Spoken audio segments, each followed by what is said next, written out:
오늘은 요한복음 1장을 폈습니다. 보통 성탄절에 펴기 쉽지 않은 본문인 것 같은데 이 말씀은 성탄절과 아주 밀접한 그런 관계성을 가진 그런 본문입니다. 요한복음 이렇게 시작하죠. 태초에 말씀이 계시니라 이렇게 말씀합니다. 태초에 말씀이 계시니라. 그러니까 태초가 언제입니까? 바로 창조하실 때 그런 뜻이죠. 창조하실 때 말씀이 계시니라. 이 세상에 시작되기 이전 영원전부터 말씀이 계셨습니다.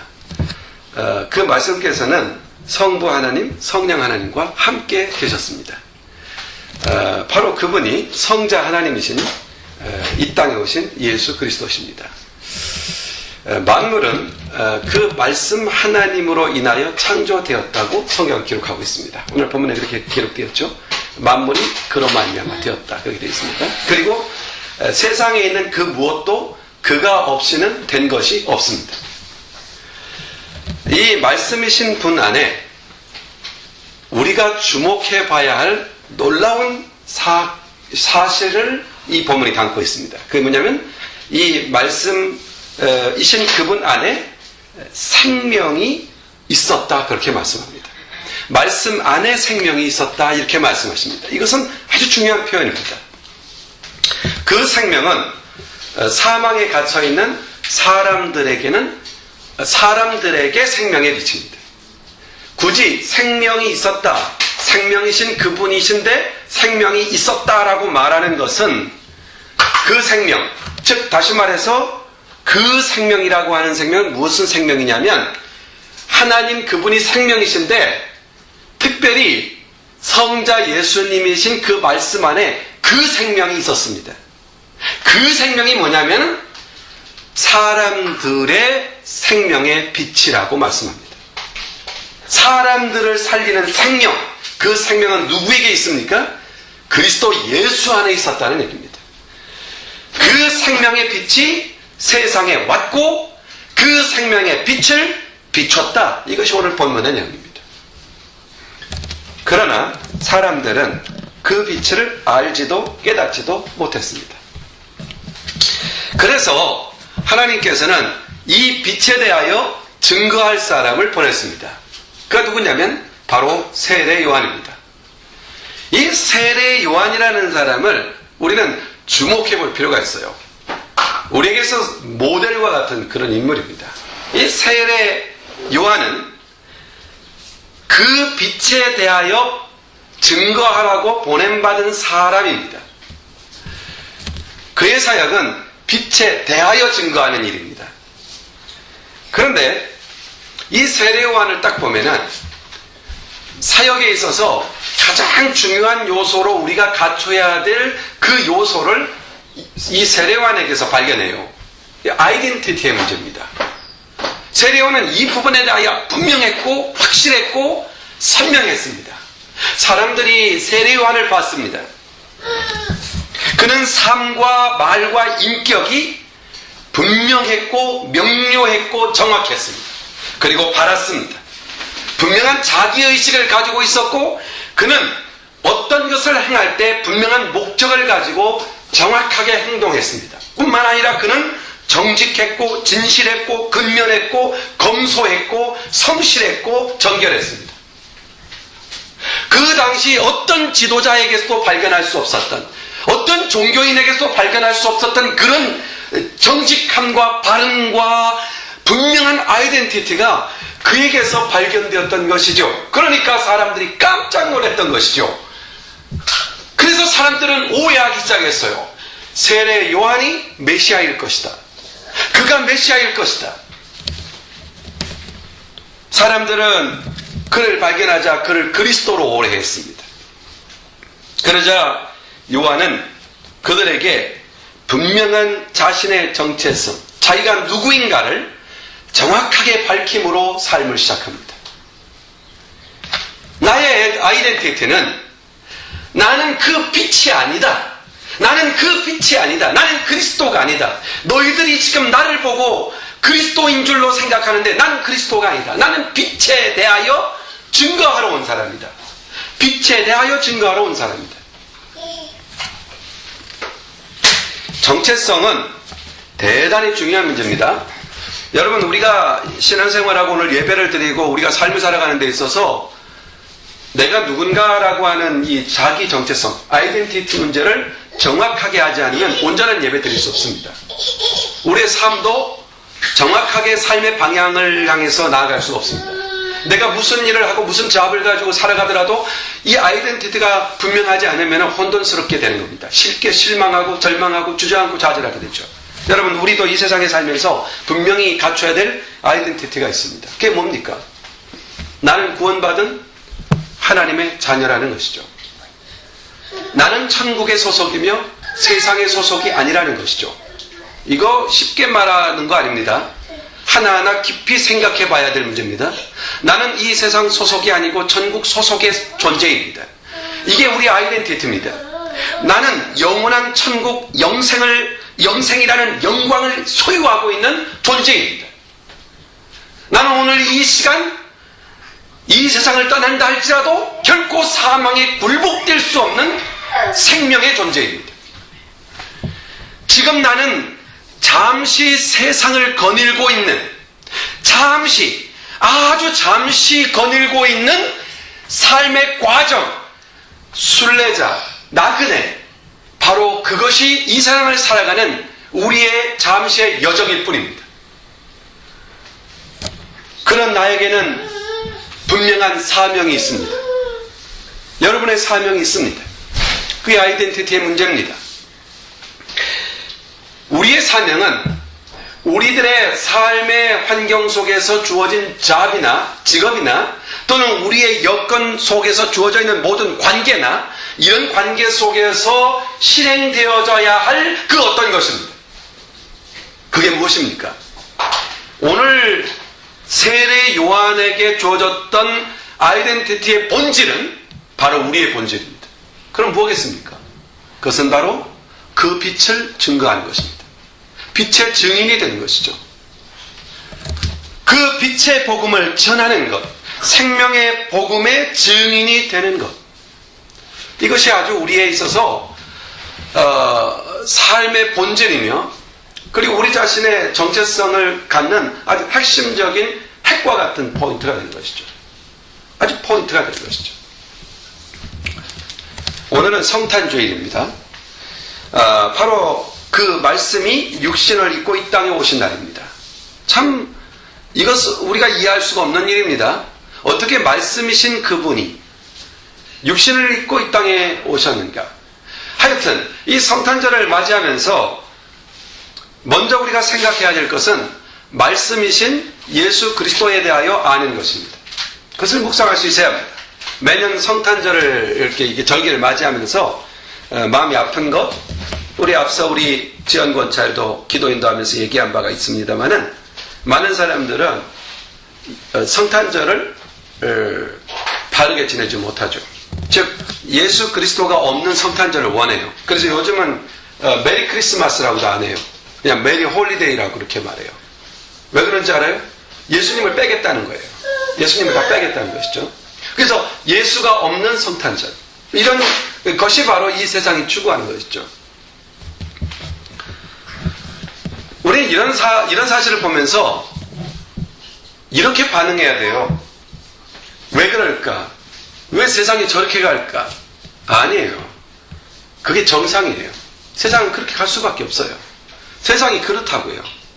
그렇기 때문에 우리는 이런 세상을 보면서 소극적으로 부정적으로 볼 것이 아니라, 그렇기 때문에 우리가 빛이 되어야 하는 것이죠.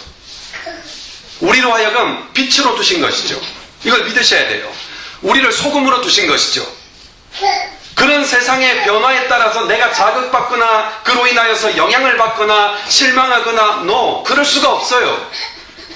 내가 빛이잖아요. 우리가 빛으로 여기 있다고 하잖아요. 우리 주님은 우리에게 자기의 속성을 직접 우리에게 적용한 케이스가 단 한 가지가 있어요. 빛이라는 것이었어요. 예수님이 이 땅에 빛으로 왔어요. 근데 우리도 주님은 말하기를 너희가 빛이다 라고 말씀합니다.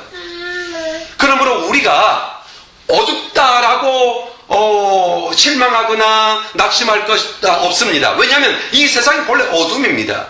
자, 오늘 본문에도 보면은 빛이 세상에 왔으되 세상은 빛을 깨닫지 못하더니. 왜요? 어둠 가운데 있었으니까. 어둠 가운데 있었기 때문에 예수 모릅니다. 복음도 모릅니다. 생각해 보세요. 어떻게 하나님, 말씀이신 분이 하나님이 말씀이십니까? 말씀이신 하나님 이해할 수 있습니까? 우리 이해할 수 없는 일이에요. 세상이 어떻게 이해합니까? 말씀이신 그분이 육체를 입고 이 땅에 오셨습니다. 동정녀가 출생을 했습니다. 어떻게 믿습니까? 세상 사람들 어떻게 이해합니까? 그것은 이해함으로 믿을 수 있는 사안이 아니에요. 오직 은혜 받은 사람만 믿게 되는 것이죠. 어떻게 생각해 보세요. 나 가만히 생각해 이런 생각이 있어요. 여러분, 내 남편이, 내 아내가 사랑스러워 보이니까 결혼하는 거 아닙니까? 가끔 이런 표현을 써도 참 그런데 예전에 우리 아버님 말씀인데, 아버님이 이제 제가 성장한 다음에 대화를 쭉 하면서 그런 얘기를 해요. 우리 아버님이 참 뼈가 되는 말씀을 많이 해주셨는데, 그 중에 하나가 이 세상에 살면서 집하고 여자하고는 적을수록 좋은 거라. 그런 말씀을 하죠. 왜 하셨는지 모르겠어요. 예? 그런데 좋은 거라는 거예요. 그래서 내가 살다 보니까 또 그런 것 같기도 하고. 그런데 이제, 그러면서 하시는 말씀이, 저쪽 전 남욱에 그분이 계세요. 근데 그분은 와이프가 엄청 등치가 좋아요. 그리고 전 남욱에 씨 그분은, 모섬도 사시고 그런 분인데, 그분은 외소해요. 그러니까 아버님이 참, 저한테 그런 말씀을, 저 전서방은 어떻게 살고 있는지 모르겠다고 그런 말씀을 하세요. 그래서 이제 우리 아버님이 그런 말씀에서 우리 아버지가 저런 말씀도 하실 줄 아나. 그때 어린 나이에 오히려 충격보다는 친근감이 느껴졌어요. 우리 아버지가 사람으로 보이고 친구로 보이고 이런 계기가 있었어요. 여러분, 우리가 생각할 때 우리가 이해되지 않는다고 해서 우리가 이해되지 않는 것들이 도무지 상대편은 이해할 수 없는 것을 나만 이해하고 나만 받아들이는 것, 이 세상 엄청 많아요. 그 중에 하나가 결혼인 것 같아요. 어떻게 한 남자를 한 여자가 너무너무 사랑해서 결혼해요. 다른 사람은 그 남자 사랑하지 않아요. 관심도 없어요. 매력도 없어요. 그런데 그 여자만은 그 사람이 너무 매력적으로 보이는 거예요. 그러니까 둘이 결혼하게 되는 거잖아요. 그렇죠? 그러니까 우리에게 있어서의 이 인지하는 관념, 인지하는 능력이 상당히 폐쇄성을 갖고 주관성을 갖고 있다는 것을 객관적인 면에서도 이해될 수가 있다는 얘기예요. 내가 우리 하나님을 믿는다라는 말을 갖고 사람들은 오해하기 시작해요. 어떻게 믿어? 그걸 어떻게 믿을 수 있어? 근데 우리는 믿어요. 믿을 수 있는 힘, 그걸 믿을 수 있는 정보가 우리 안에 주어졌기 때문에. 그게 은혜 아닙니까? 여러분, 우리 이 세상 사람들은 이 신비를 모릅니다. 어떻게 예수 그리스도가 그 영광스러운 신비로운 하나님이시며 말씀으로 오셔서 우리에게 생명을 주시는 분인가에 대해서 우리는 세상 사람 모릅니다. 근데 우리는 알아요. 어떻게 알아요? 똑똑해서? 분석해서? 이해해서? No. 그냥 알게 됐어요. 참 이렇게 무식한 말이 있나 싶지만은 맞아요. 그냥 알게 됐어요. 그냥 믿게 됐어요. 그게 은혜라고 하는 것이에요. 우리 애들이 저한테 아버지라고 그래요. 제가 저 아이를 낳았는지 증명할 길이 그렇게 많지가 않아요. 그런데 분명히 나를 아버지래요. 맞아요? 아버지라고 그래요. 이게 참 이해하기 힘든, 설명하기 힘든 내용입니다. 저 사람이 네 아버지라는 사실을 정말 확실히 믿니? 이러고 나면은 믿는다고 말하면서도 증명할 길이 별로 없어요. 물론 요즘 유전자 검사한다 그러지만 유전자 검사도 100%는 아니잖아요. 99점 점점점 나오잖아요. 그러면은 친자가 확실하다 이렇게 판단한다고 하지만 여러분, 우리에게서 그렇다는 얘기예요. 어떤 정보, 어떤 사람에게 어떤 정보, 어떤 사실에 대해서 은혜로 주어지는 게 있어요. 그리고 그 은혜로 주어지는 것으로 인해서 믿고 따라가요. 이번에 이제 심리학에 관한 레포트를 하나 제출하라고 해서 하나 쓰다 보니까 아주 기본적인 내용들이 쭉 나와요. 그 중에 하나가 뭐냐면, 동물들은 딱 태어나서 첫 번째 마주대한 존재를 자기의 그 부모로 인식한다. 우리 이미 알고 있는 거죠. 그래서 짐승들이 막 그 사람들 쫓아다니고 이런 거 보면 이 세상에 이런 일이 많이 나오잖아요. 그런 증상이 나타나는 것처럼 사람들의 지식이라는 것은 정보를 주는 이에 의해서 확신을 하게 되는 것이죠. 정보를 처음에 주는 자, 대면하고 정보를 갖게 되는 것. 우리가 도무지 하나님을 알 수가 없었어요. 하나님이 누구신지, 만물은 어떻게 되는지, 세상 사람 아나요? 아무것도 몰라요. 근데 우리 주님이 딱 오셔서 저한테, 우리에게 내가 만물을 창조했다. 내가 너의 주인이다. 내가 너의 구원자다. 이렇게 말씀하신 거예요. 근데 우리는 그렇게 했을 때 아멘! 하고 믿어지더라는 거예요. 아멘! 내가 바로 주님을 믿습니다. 당신은 나의 구주시며 나의 주인이십니다. 당신은 창조주이십니다. 이렇게 믿어지더라는 얘기예요. 이게 은혜라는 거예요. 이 성탄절은 바로 그 정보를 우리에게 주시고 그 사실을 우리에게 이루어 주시고자 오신 분이에요. 만약에 그분이 없는 성탄절을 생각해 보세요. 만약에 그분이 없다고 내 인생에서 그리스도가 없는 인생을 한번 생각해 보라고요. 이전에는 없이도 살았어요. 그 정보, 그 영생에 대한 정보 없을 때는 우리 살았어요. 이제는요, 예수 빼면, 구원, 영생, 하나님 나라 빼면 삶에 의욕 없어요. 의미 없어요. 아무것도 의미 없어요. 맞나요? 여러분도 그래요? 나만 그런 거 아닙니까? 여러분도 그렇죠? 그 그리스도인들이에요. 그러므로 우리는 이 성탄을 맞이해서 신앙의 의미를 새롭게 다져봐야 합니다. 감사의 이유, 기쁨의 이유, 성탄의 참 의미, 그 의미를 묵상하고 이해하고 정돈하고, 그리고 이 성탄의 의미는 이해할 뿐만 아니라 말하는 데 있는 것입니다. 성탄의 의미를 말할 수 있어야 됩니다. 지금 성탄절기를 맞아서 여러분의 마음은 어떤가 봅시다. 첫째, 덤덤하다.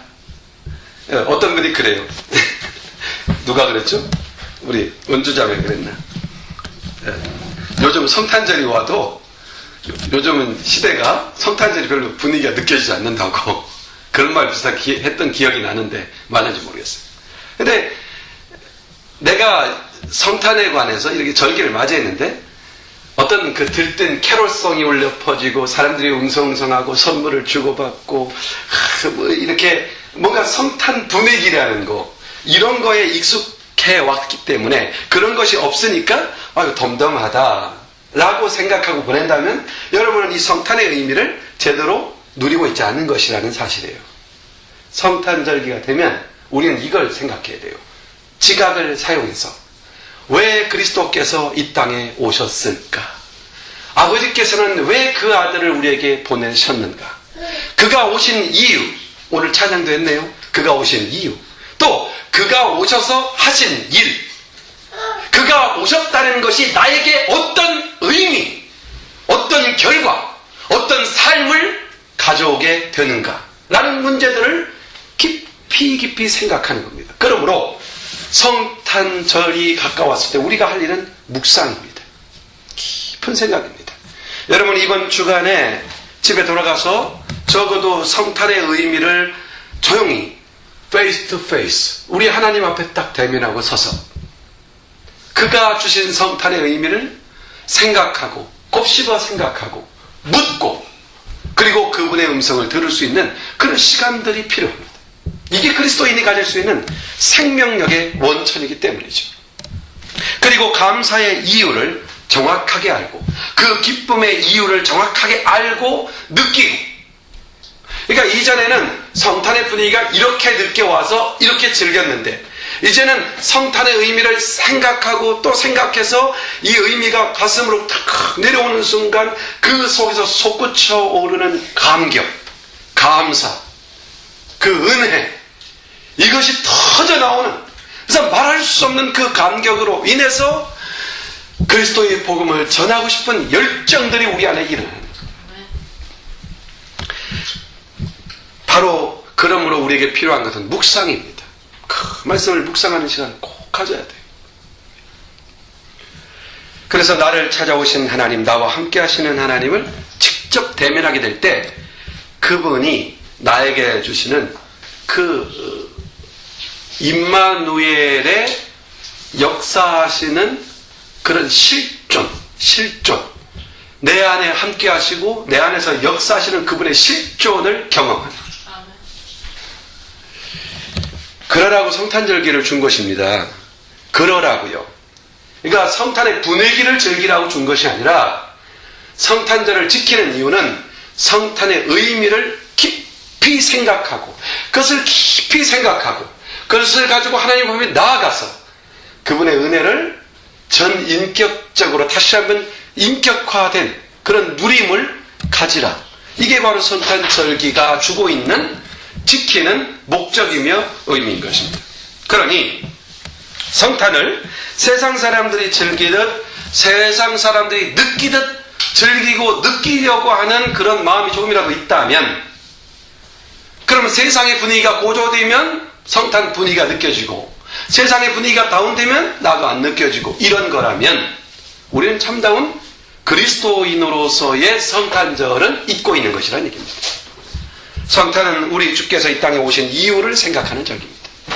성탄절은 하나님의 은혜, 하나님의 말씀으로 오신 그분을 다시 한번 인격적으로 대면하는 시간입니다. 임마누엘의 은총, 그 놀랍고 신비롭고 경이로우신 하나님을 경험하는 것. 그러려면 꼭 뭐가 필요하다고요? 묵상이에요. 묵상입니다.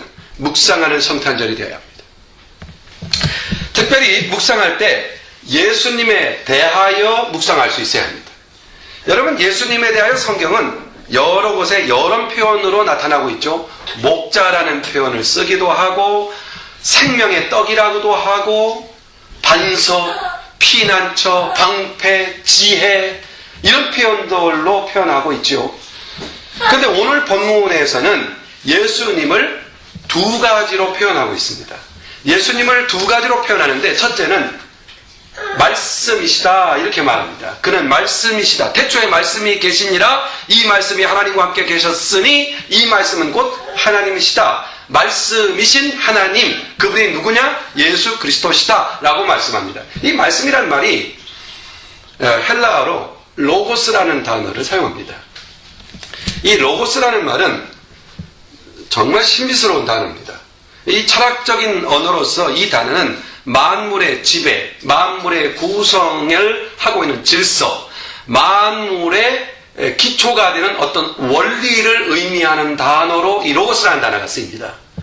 그런데 이것이 성경에 이 단어를 가져옴으로써 성경에서 이 로고스라는 단어는 세상을 섭리하시고 창조하시고 섭리하시고 주관하시는 하나님, 즉 말씀이신 하나님이란 표현을 가지고 이 로고스라는 말이 성경에서 쓰이고 있는 겁니다.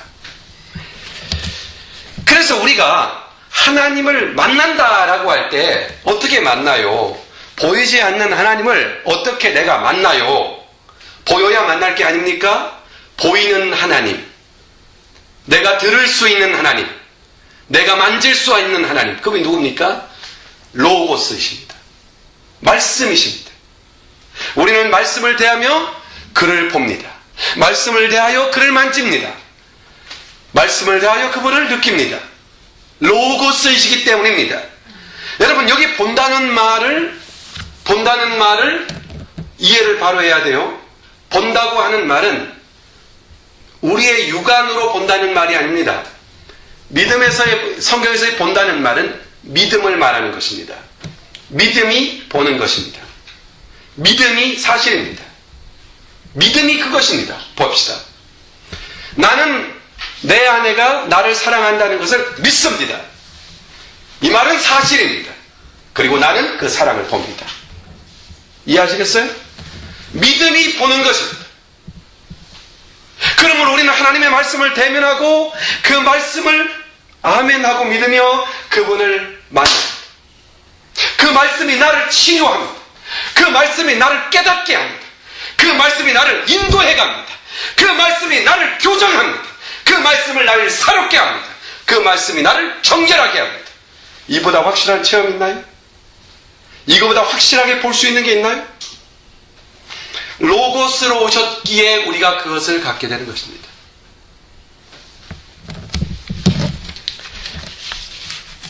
그런데 그 빛은 우리에게 오셨습니다. 빛으로 오셨다. 그게 빛으로 오셨다. 그래서 오늘 본문에 보면은 예수님을 말씀 로고스라고 표현하지만 또 하나의 표현이 뭐냐면 빛으로 오셨다. 그렇게 표현. 빛으로 오셨다.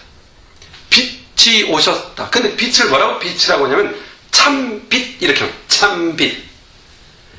그러니까 이 세상에 빛이라는 이런 빛이 빛과 비교할 수 없는 참빛이다. 그럼 왜 참빛이라는 말을 썼을까요? 그 이유가 뭘까요? 우리 주님이 빛이시다라는 말을 이해하기 위해서는 우리가 경험하고 있는 빛을 이해함으로써 그리스도가 왜 빛으로 왔는지에 대한 빛의 성질, 빛의 기능, 이것을 파악해봐라. 그러면 내가 빛으로 왔다는 말의 의미를 너는 이해할 것이다 라는 말입니다. 그래서 빛의 성질, 여러분 빛의 성질을 한번 생각해 봤어요. 과학적으로 현재까지 발견해낸 거예요. 다 발견했다고 할 수 없죠. 우리 빛은 아직도 신비한 겁니다. 인류의 미래는 빛에 있다고 그래요. 앞으로도 빛에 있다고 그래요. 빛의 에너지를 얼만큼 쓰느냐에 따라서 이제 나라의 그런 진보가 이루어지겠죠. 빛의 성질은 이중성을 지니는데 하나는 입자성과 파동성이라고 현재 과학적으로는 이야기하고 있어요. 입자성, 파동. 그러니까 다시 말해서 빛이 작은 알갱이라는 얘기입니다. 작은 알갱이로 되어 있다는 거예요. 빛이. 그리고 이 빛이 파동성을 갖고 있어요. 막 달려가는 거죠. 직진으로 달려가는 거죠. 얼마나 빨리 달려오냐면 저 태양에서 지구까지 오는데 불과 8초밖에 안 걸려요. 8초. 짝깍하면 이 빛이 지구의 7바퀴 반을 팍 돌아서 오는 거예요. 얼마나 빠른지 알겠죠. 그래서 이 빛을 활용하는 것, 빛의 속성, 빛의 에너지, 빛의 힘, 이걸 활용하는 것이 이제 미래의 어떤 산업의 요체가 된다는 것이죠. 그래서 이 빛은 입자성을 가지고 직진하는 운동성이 있기 때문에, 아주 직진하는 운동성이 있기 때문에 막 파고든다는 거예요. 파고드는 거죠. 또 빛은 파동성이 있기 때문에 탁 부딪혀서 오는, 이렇게 부딪혀서 그 상대편의 정보를 가지고 움직여주니까 빛을 통해 상대편을 이해하는 거죠. 저 달, 저 목성, 저 먼데 있는 별들을 어떻게 파악합니까? 빛을 쏘는 거죠. 파장을 팍 쏴가지고 부딪혀 오는 걸 가지고 정보를 파악해내는 거예요. 빛에는 그런 강력한 속성이 있다는 것을 우리 인간들도 발견한 부분들이란 얘기예요. 뭐 더 놀라운 게 있겠죠. 근데 인간들의 과학이 거기까지는 발견했다는 얘기예요. 그렇다면 이런 빛의 성질이 우리에게 어떤 기능으로 나타나고 있는가를 몇 가지를 보면은, 이 성탄에 오신 예수님이 왜 자신을 빛으로 말했는가라는 것을 이해할 수 있어요. 그래서 오늘은 그 빛의 기능을 몇 가지 좀 더 마지막으로 검토하면서 그 빛의 기능과 같이 우리 주님은 우리 안에 어떤 역사를 일으키시고 있는가를 성경을 통해서 살펴봄으로써 그 은혜를 누리려고 하는 거예요. 첫째, 빛의 성질은요, 빛이 없다면 사물을 못 보죠. 빛이 있어야 사물을 보는 겁니다. 빛이 없는 곳에는 아무것도 파악할 수 없죠. 그처럼 하나님의 세계, 영적인 세계, 나의 본질, 내가 누군가, 나는 어디로 왔으며 세상은 무엇이며 왜 인간은 존엄하며 이런 모든 정보를 우리는 아무도 알 수가 없어요. 여러분, 이제까지 제가 지금 공부하는 것 중에서 공부하는 것도 PhD라는 과정이다 보니까 철학을 빼놓을 수가 없잖아요.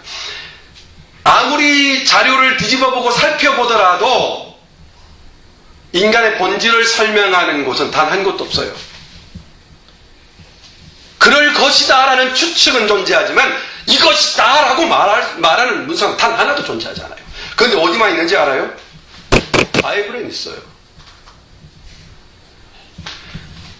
우리 주님이 이 땅에 로고스로 오셔서, 빛으로 오셔서 그 빛을 비춤으로써 우리의 영혼이 누구를 알아요? 영혼을 알고 하나님을 알고 영생을 알고 생명을 알고 인간의 존엄을 알고 인간의 가치를 알고 미래를 알고 영혼을 아는 이런 놀라운 정보를 우리에게 준다는 얘기입니다. 그러므로 우리 주님은 진리의 하나님이십니다. 그러므로 주님이 빛이다라고 말한 것은 진리의 빛이라는 얘기입니다. 내가 진리다라고 주님 말씀하시잖아요. 나는 길이요 길이요 빛이요 그렇게 아니죠. 길이요 진리요 생명이 그렇죠. 갑자기 막 빛 얘기하니까 빛이요부터 나오네. 길이요 진리요 생명 그렇죠. 주님이 진리라고 말해요. 주님은 진리의 빛으로 온 거예요. 그래서 우리 주님을 대면할 때만이 정확한 정보를 알아요. 이런 사실들은 지금도 성경을 중심으로 해서 과학을 연구하는 분들이 많이 계시다고 그래요. 그런 분들을 보면은 역사, 고고학이나 이런 부분에서도 성경에 있는 기록된 진리를 탐구하다 보면 정답에 이르더라는 얘기예요. 왜냐하면 성경에 나와 있는 기사가 그릇되다고 판정돼서 확실히 증명해낸 것은 단 한 건도 존재하잖아요. 하나님의 은혜로만 얻을 수 있는 구원, 또 그리스도께서만 주실 수 있는 영원한 생명, 이거 우리가 어떻게 알아요? 복음을 통해 그 말씀이 우리 안에 들어오시면 그 말씀의 빛이 우리를 깨우쳐서 그것을 알게 하는 것이죠. 그래서 진리의 빛이십니다. 또한 이 빛은 물질 내부의 어떤 정보들을 캐내게 하는 그런 기능이 있다고 합니다. 이게 파동성에 의한 것이라고 그러는데, 그래서 뭐냐면은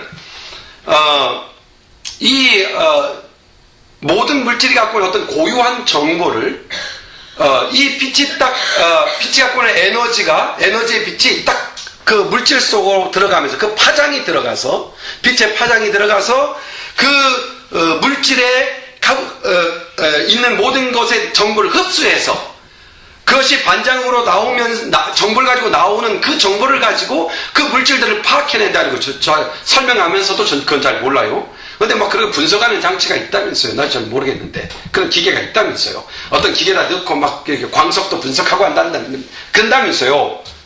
근데 그것들이 다 빛의 파장을 통해서 분석한다는 얘기죠. 그처럼 빛이신 주님이 우리에게 말씀으로 돌아오시면 내가 누군가를 알게 해요. 내가 죄인이라는 걸 알게 해요. 왜 내가 그리고 저주 아래 있고 영원한 절망 아래 있는 존재라는 걸 알게 해요. 동시에 내가 얼마나 존귀한 존재인가를 알게 해요.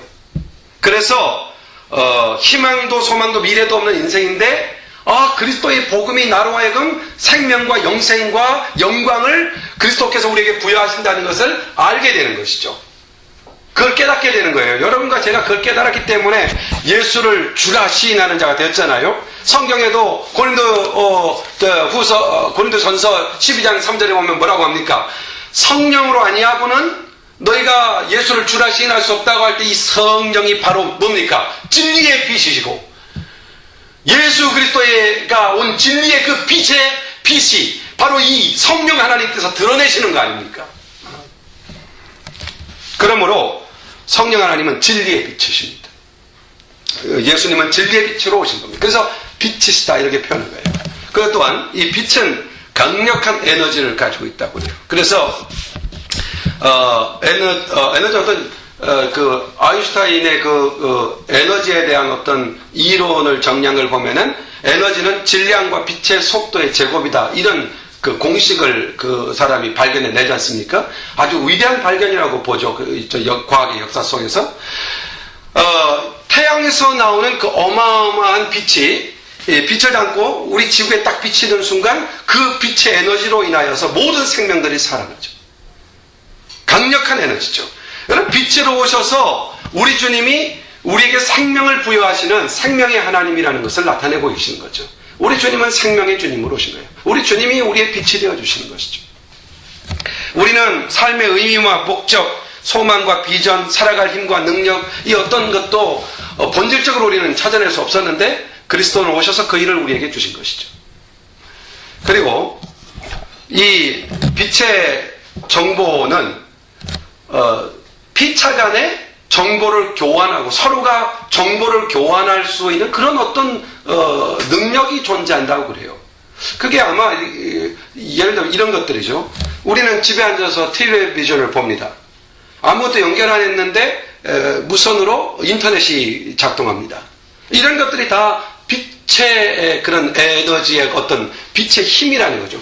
정보를 주고받을 수 있는 것. 그래서 요즘 광통신이라는 말은 광통신. 광이 뭐예요? 빛이잖아요. 빛. 광통신으로 인해서 우리는 지금 현재 현대사회의 이기, 문명의 이기를 경험하고 있죠.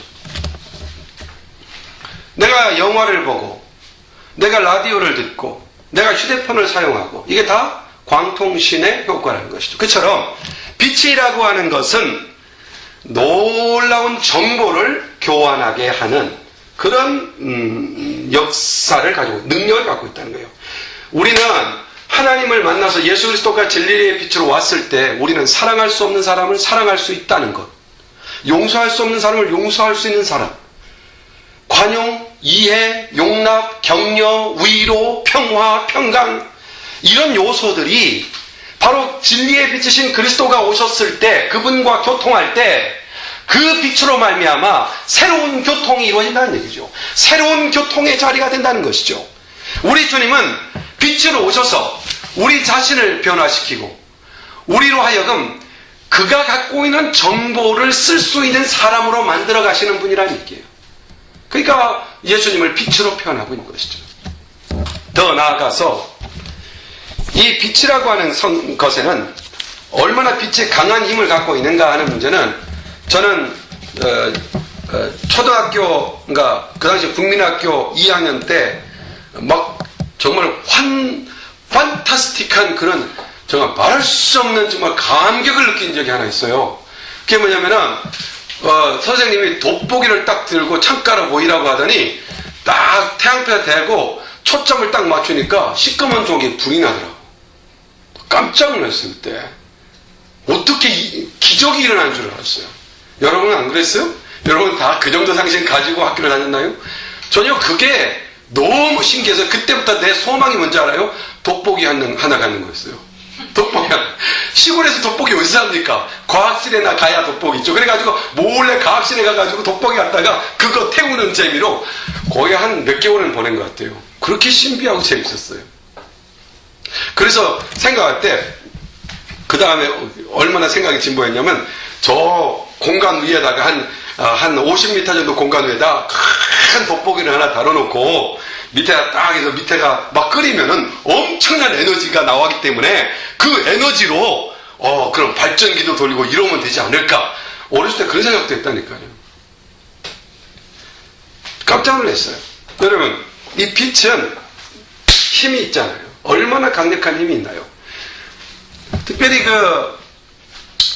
그 빛에 보면은 레이저 광선이라는 게 있잖아요. 이것은 에너지를 융합시킬 수도 있고, 또 그 강력한 빛으로 철판이나 같은 이런 것도 막 뚫을 수 있고 구멍도 낼 수 있고 어마어마한 힘이잖아요. 그러니까 우리 주님이 빛으로 오셨다는 것은 그가 얼마나 강하신 분이며 전능하신 분인가를 표현하고 있는 표현입니다. 특별히 이 에너지 중에서 레이저 중에 짧은 파장의 에너지 레이저가 있다고 하는데 그게 뭔지는 잘 모르겠어요. 저도 그냥 정보만 들은 거니까. 근데 그것을 가지고 뭘 하냐면 피부과 수술, 각막 수술, 이런 아주 센시티브한 것까지 해낸다는 거죠. 그러니까 빛이라는 것이 얼마나 강력하며 섬세하며 실제적인가 하는 것이죠. 우리 주님은 그런 전능한 빛으로 우리에게 오신 겁니다.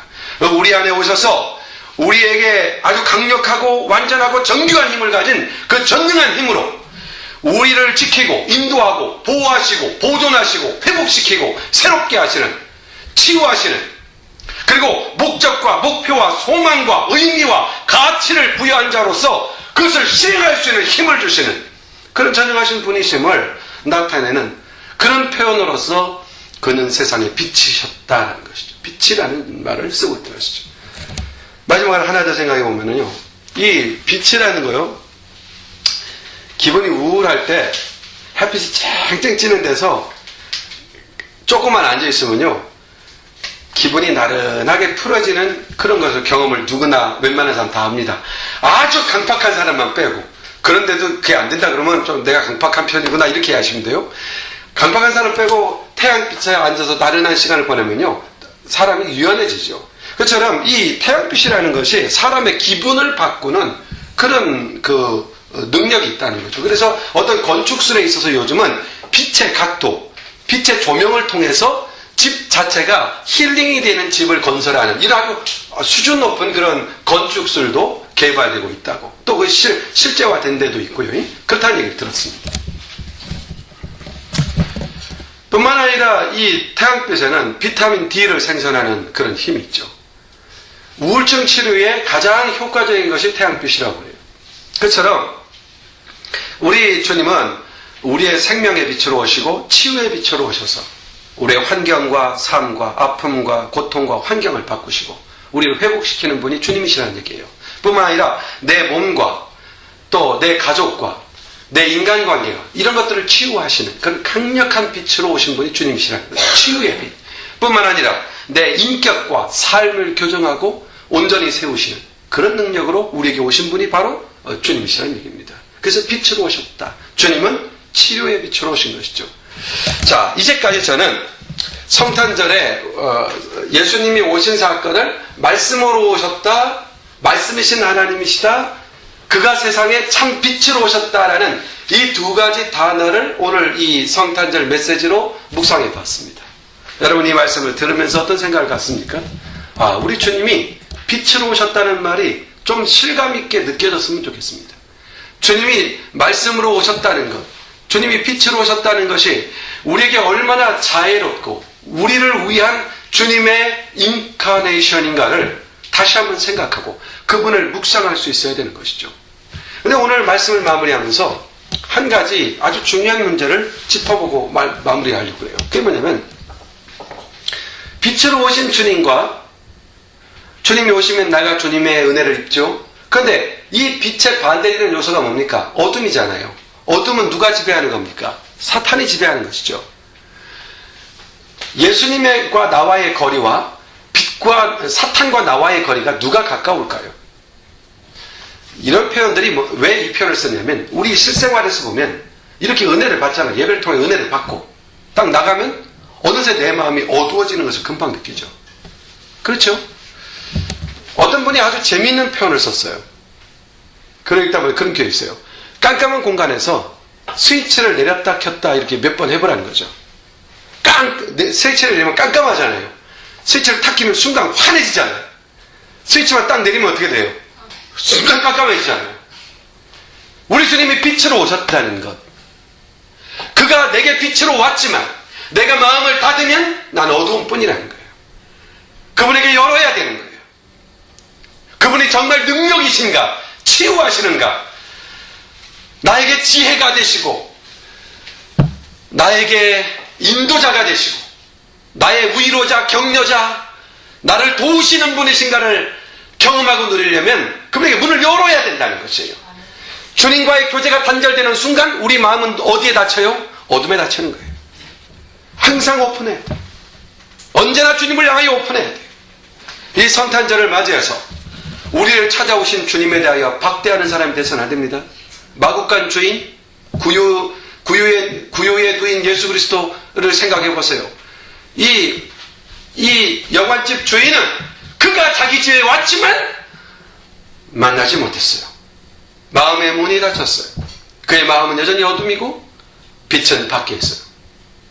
이 성탄의 의미, 우리 주님이 우리에게 찾아오셨다면 이제 그분을 밖에 두지 말고 마음을 열고 말씀이신 로고스로 오신 주님 만지고 느끼고 경험하고 내게 빛으로 역사할 수 있도록 로고스로 오신 그 주님을 영접하고 오픈하고 그분과 교통하고. 그래서 이번 성탄절은 주님을 묵상합시다. 집에 돌아가서 꼭 묵상 시간을 가지세요.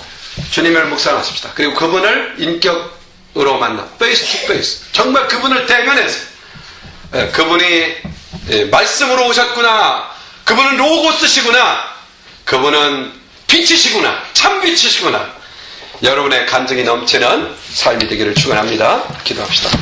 거룩하신 아버지 고맙습니다. 오늘 이 성탄절을 맞이해서 오늘 성탄 예배를 드립니다.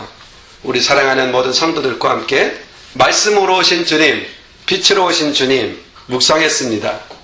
이 말씀이 우리 마음 밖에 머물지 않게 해주옵소서. 마음문을 열고 그분을 영접함으로, 그분을 깊이 생각하고 묵상함으로 그 빛과 그 로고스를 만지고 나를 터치하시고 나를 치유하시고 나를 회복시키시며 나를 온전케 하시는 그 역사를 경험하고 다른 사람에게 간증할 수 있고 사람들에게 그분을 소개할 수 있는, 내가 만난 예수를, 내가 경험한 예수를 나눌 수 있는 우리 믿음의 형제자매들이 다 되게 하여 주시옵소서. 예수님의 이름으로 기도하옵나이다.